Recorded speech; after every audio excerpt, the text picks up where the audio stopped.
Hello everyone, this is Mrs. Gradian and I'm here today to talk to you about using transitions and how to make your presentation smoother with them. First, I'd like to review the definition of transitions.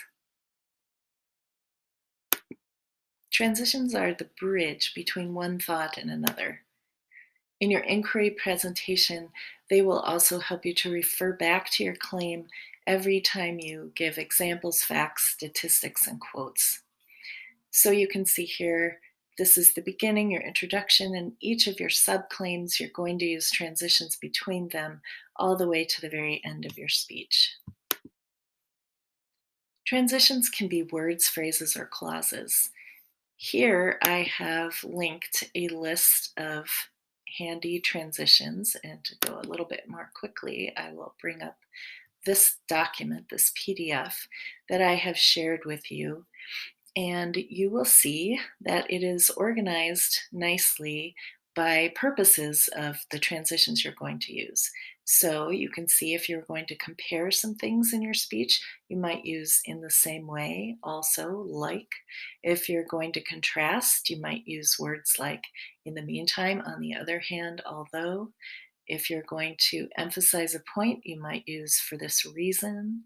If you're going to summarize, like you would in the conclusion, you might say as a result or to sum up. And when you add information, you will need to use them. So you might use words like additionally, furthermore, and you will also want to clarify. So you might literally say to clarify, or for instance. The next page you can see there are verbs that will help you to introduce the quotes that you're going to be citing. And when you do that, don't say, according to Joe Smith, where he quotes, because he's not quoting. He's most likely saying or asserting or maintaining. So these are some words you can use to introduce your quotes. So we'll go back to our slideshow and go to the next slide. There are some mistakes to avoid. First, not using any transitions at all. That is jarring and difficult for your audience to follow your thought process.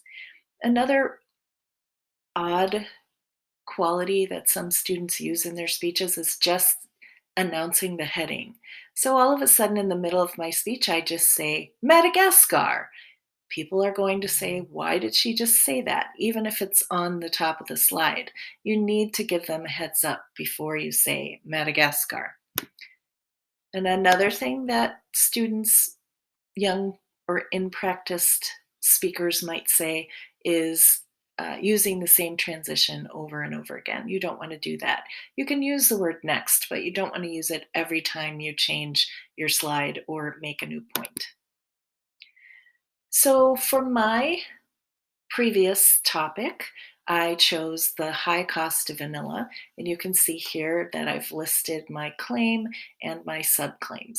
But before I jump into telling what we need to do in order to bring down the cost of vanilla, I think I need to explain why vanilla costs so much. So I'm literally going to say, in order for you to understand why we need to take action to bring down the cost of vanilla, you might want to know what are some of the reasons that vanilla is so costly. So I've given you a transition, and now I'm going to show you some of those reasons. The first reason is it grows in few areas of the world.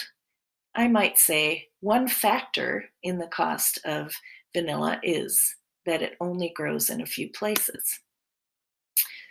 I might also then say another key reason for the high cost of vanilla is that it is very labor intensive. And then finally, I might use a word like additionally, risky crops it is a risky crop to grow. Humans and weather are a threat. So you can see I have used transitions not just between my slides, but on one single slide to help move from one point to another. Don't forget that you need to introduce those quotes, stats, and facts and cite your sources. So when you do that, you're going to name them And I've already shown you the chart with those handy verbs to help you introduce those quotes. So here's an example from my research. In an article from Food Business News called Vanilla Prices Slowly Drop as Quality Improves, the author Jeff Gelsky states that Madagascar produces about 75% of the world's vanilla crop. Here, this whole clause acts as a transition because I'm now going to introduce my source before I give the quote. And then when I use Jeff Gelsky, the author, instead of just saying says or quotes, decided to use the word states in the article and what he has said about the high cost of vanilla. Finally, just remember, transitions are a natural part of storytelling. And in these presentations, you are telling the story of your inquiry journey. I know that I am looking forward to hearing all of your presentations, and I know that the rest of the English department is too. So we wish you the best and hope that you are enjoying your journey. Have a good rest of your day.